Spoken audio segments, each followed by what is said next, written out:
The moment Vera Blackwood's fingers touched the USB drive, her world collapsed. She sat motionless at her kitchen table, the afternoon sun streaming through lace curtains, illuminating the small device that had destroyed her family forever.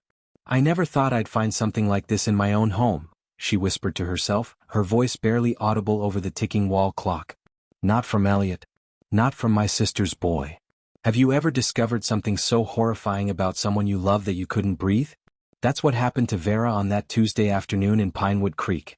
A routine cleaning of her guest room, where her 28-year-old nephew occasionally stayed, turned into the day she became judge, jury, and executioner. What would you do if you discovered that someone in your family was hurting children? Would you call the police immediately? Would you confront them? Or would you, like Vera, decide that some monsters don't deserve the protection of the law? The photos on that drive weren't just evidence. They were a sentence. And in that moment, sitting in her sun-drenched kitchen with trembling hands, Vera made a decision that would cost her everything. Before I continue this true story of family betrayal and vigilante justice, take a moment to hit that subscribe button.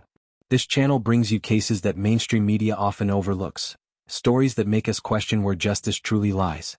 Drop a comment with your location too. I'm curious to know where my viewers are watching from. Are cases like Vera's happening in your community? You might be surprised. Now, let's go back 6 months before Vera found that USB drive, to understand how an ordinary, law-abiding 52-year-old bookkeeper became capable of taking justice into her own hands. Pinewood Creek sat nestled between rolling hills and dense forest, population 8,742. The kind of town where everyone knew your business before you did.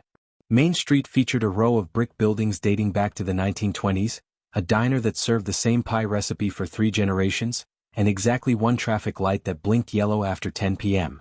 Vera Blackwood had lived there her entire life. Never married, no children of her own, she'd poured her maternal instincts into her sister's only child, Elliot Harmon. After her sister Marilyn's divorce when Elliot was just 7, Vera became the stable presence in his life, the one who never missed a baseball game or school play. "Aunt Vera makes everything better," Elliot used to say as a child, running to her with skinned knees or homework troubles. Their bond was special. While Marilyn worked double shifts at the regional hospital 40 minutes away, Vera stepped in. She taught Elliot to fish in Cooper's Lake, helped him build his science fair projects, and baked his favorite peanut butter cookies every Sunday. When he graduated high school and moved away to college, she'd been both proud and heartbroken. "He's got his father's charm and his mother's brains," Vera would tell anyone who'd listen. "That boy's going places." And he did. Elliot returned to Pinewood Creek after college with a degree in education and secured a position teaching computer science at the middle school. He volunteered at the youth center on weekends and coached the junior soccer team. Parents adored him. Children flocked to him. The town council even named him Citizen of the Year when he organized a technology drive for underprivileged students.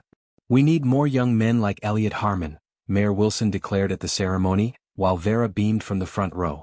At 28, Elliot lived in a small apartment downtown but spent many weekends at Vera's 2-bedroom craftsman house on Maple Street. He fixed things around her home, updated her ancient computer, and kept her company during Sunday dinners. To everyone in Pinewood Creek, their relationship exemplified family devotion. What nobody saw, what Vera herself missed for years, were the cracks in Elliot's carefully constructed facade. The way his smile sometimes didn't reach his eyes. How he'd check his phone obsessively when certain notifications came through.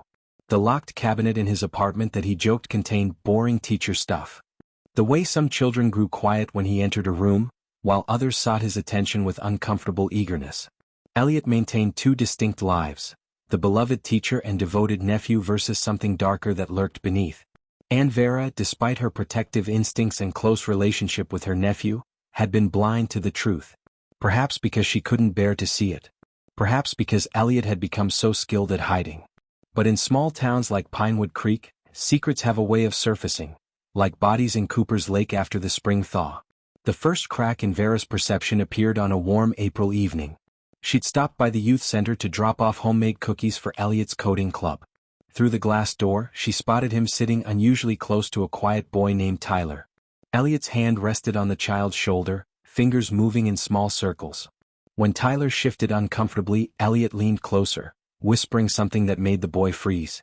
Vera blinked and the moment passed. Elliot looked up, spotted her, and waved with his usual bright smile. She dismissed the unease crawling up her spine. "You're being ridiculous," she told herself. He's a teacher. That's what teachers do. But once that first doubt took root, others followed. She noticed how the Brennan children who lived next door to Elliot's apartment no longer spoke about their cool neighbor who taught them computer tricks.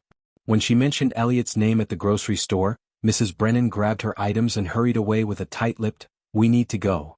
At the annual town picnic, Vera watched as parents subtly redirected their children away from Elliot's face-painting booth. Yet other parents eagerly left their kids in his care, praising his patience and skill with children. "He has such a way with the shy ones," one mother commented. "My Tommy never talks to anyone, but he opens right up with Mr. Harmon." The comment should have warmed Vera's heart. Instead it chilled her. Then came the gifts. Expensive headphones for Tyler. A gaming system for the Anderson boy. Private coding lessons for select students that ran late into the evening. When Vera questioned these, Elliot had ready answers. "These kids have potential, Aunt V. Someone needs to believe in them." His phone became a source of tension. It buzzed constantly with messages that made him step away to respond. Once, Vera glimpsed a text that simply read, "Please don't tell anyone." When she asked, Elliot claimed it was from a student struggling with bullying. "They trust me," he said, pocketing the phone. "I can't betray that." Each night, Vera battled her growing suspicions. She'd raised Elliot, loved him, knew him better than anyone. The alternatives were unthinkable. She constructed elaborate explanations for each red flag, each whispered concern from neighbors. "He's just dedicated to his students," she insisted to herself, staring at her bedroom ceiling at 3 a.m. "That's all this is." But the doubt had taken root, growing stronger with each passing day. The USB drive wasn't what Vera was looking for. She'd been searching for her grandmother's pearl earrings to wear to the community theater fundraiser. Elliot had stayed in her guest room the previous weekend, and she thought perhaps she'd left the jewelry box on the dresser. Instead, she found the small black drive wedged between the bed and wall, as if it had fallen and been forgotten. A simple object. Unremarkable. She might have set it aside for Elliot's next visit if not for the label written in his precise handwriting, "Private, Backup." Something about that word, private, made her pause. In 20 years of raising him, Elliot had never been secretive with her. Until recently. Vera stood in the center of the guest room, the drive heavy in her palm. A voice in her head urged her to respect his privacy. Another, growing louder by the day, whispered that something was wrong. "Just a quick look," she told herself. "Just to put my mind at ease." In her home office, the computer hummed to life. Her hands trembled as she inserted the drive. A folder appeared, innocuously named Teaching Resources. Inside were more folders, lesson plans, student projects, field trip photos. It was the last one she clicked on. The first few images seemed innocent enough. Group shots from the Science Museum, the planetarium, the Nature Center. But as she scrolled, the photos became more focused on individual children. Boys primarily. Always the quiet ones. Always alone with Elliot. Then she found the hidden folder. It required a password. 3 failed attempts later, she tried Elliot's birthday. Nothing. Her birthday. Nothing. Then she typed Tyler B., the name of the boy she'd seen him with at the youth center. The folder opened. What Vera saw in the next 15 minutes destroyed her. Hundreds of images. Dozens of videos. Children from Pinewood Creek. Children she knew. Children whose parents trusted Elliot. Children who trusted Elliot. And messages.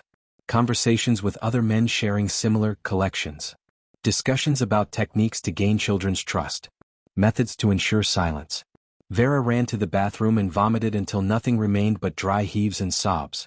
On her knees on the cold tile floor, she tried to reconcile the nephew she loved with the monster on her computer screen. "This can't be real," she gasped between sobs. "Not my Elliot." But it was real. The evidence sat on her hard drive, undeniable and damning. Hours passed as Vera moved through her house like a ghost. She should call the police. That's what any decent person would do. But questions plagued her. Would they act quickly enough? Would the children be protected during an investigation? Would Elliot's charm and standing in the community shield him? How many more children might be hurt while the legal system ground forward? As darkness fell, Vera made tea she couldn't drink and stared at her phone. The right choice was clear. But another path formed in her mind, a direct, permanent solution. A way to ensure Elliot never harmed another child. By midnight, her decision was made. Before I tell you what Vera did next, I want to ask, has something like this happened in your community? Have you ever suspected someone close to you was hiding dark secrets? Share your experiences in the comments below. Your story might help others recognize warning signs they're currently missing. And if you're finding value in this true crime analysis, please hit that like button and subscribe to support the channel.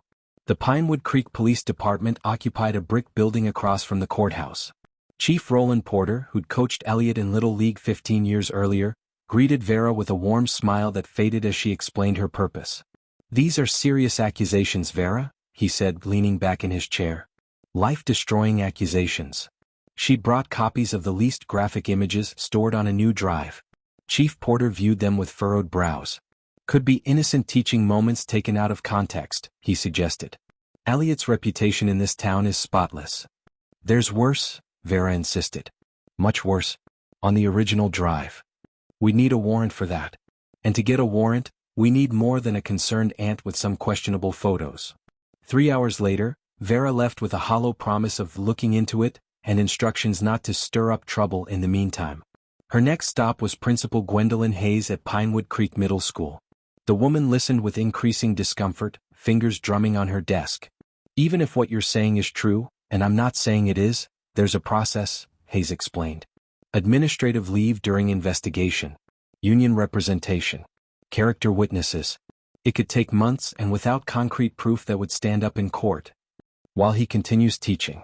"Having access to children?" Vera asked. "We can't just remove a teacher based on accusations, especially from a family member who might have other motivations." The implication stung. What other motivations could she possibly have for destroying her relationship with her only nephew? When Vera approached her sister Marilyn, the response was explosive. "How dare you?" Marilyn screamed over the phone. "My son dedicates his life to those kids, and you fabricate these disgusting lies? What's wrong with you, Vera?" No amount of explanation could penetrate Marilyn's maternal defense. By evening, half the family had called to express their disgust with Vera's jealousy and attention-seeking behavior. At the grocery store the next day, parents pulled their children closer as she passed. Whispers followed her down the aisles. Word had spread, but not the truth, only that Vera Blackwood was making nasty accusations about beloved Mr. Harmon. Alone in her kitchen that night, Vera stared at the evidence no one wanted to see. On her refrigerator hung a photo of Tyler, the quiet boy from the youth center, standing proudly beside Elliot at the science fair. Tyler's parents had invited Elliot to their home for dinner this coming Friday, a special thank you for mentoring their son. 3 days away. The system designed to protect children was failing them. And Vera realized with cold clarity that she was the only one standing between Elliot and his next victim. That night, Vera dreamed of drowning. Not herself but children, dozens of them, reaching up through dark water while she stood on shore, paralyzed. She woke gasping at 3:17 a.m., sheets damp with sweat. "No more," she whispered to the darkness.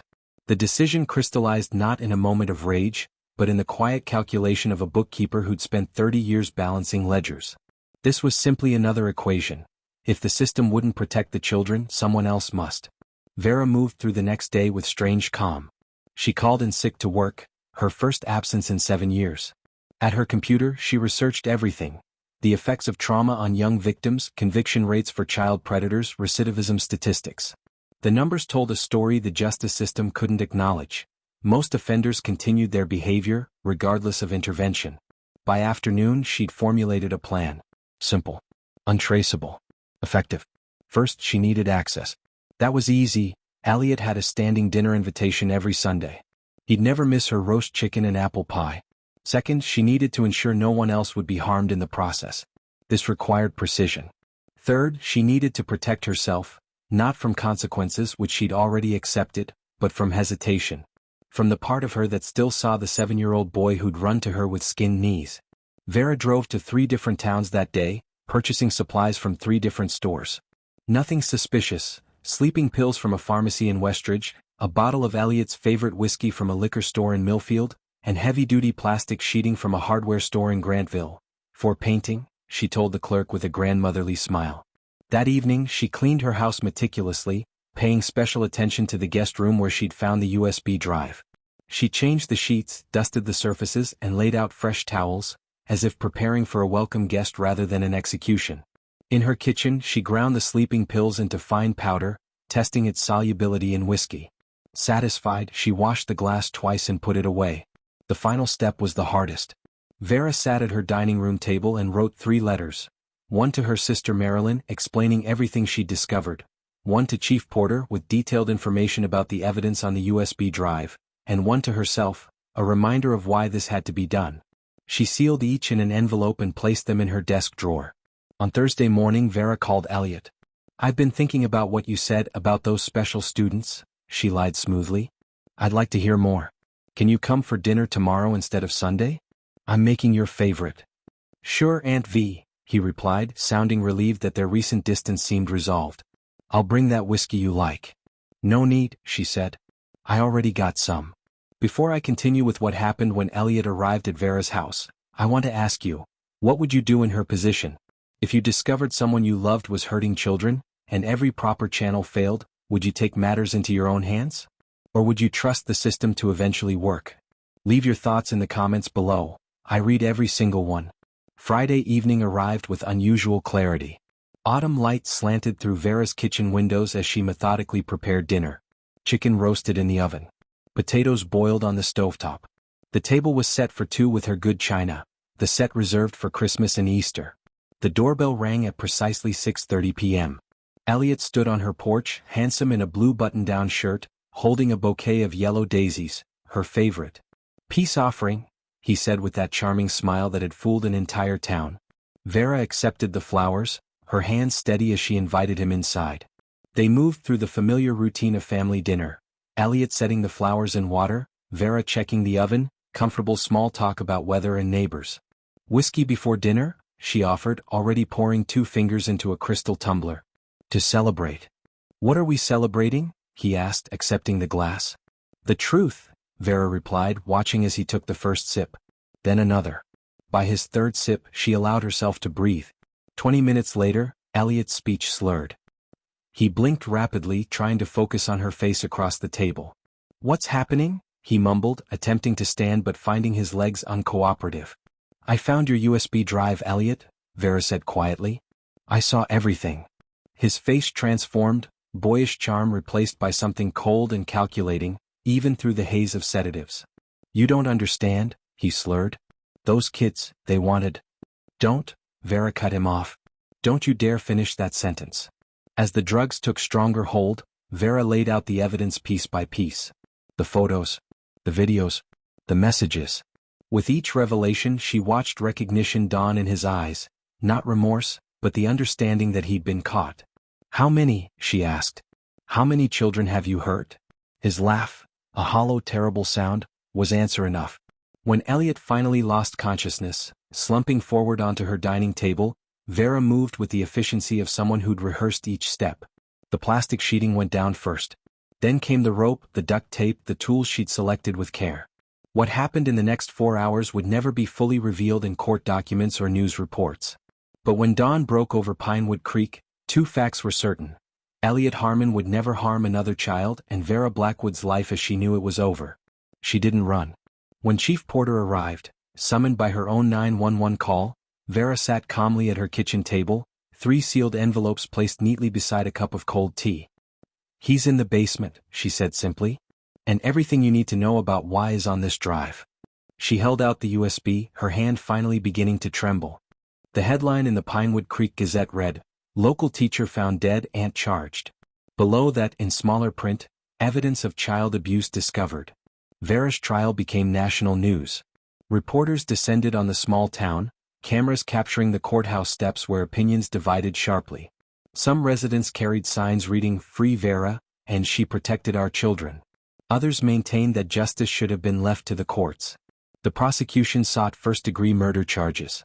Vera's attorney, a public defender named Maxwell Grant, argued for temporary insanity, a claim Vera herself rejected.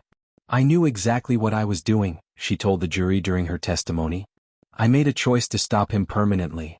The evidence from Elliot's USB drive revealed the true scope of his crimes.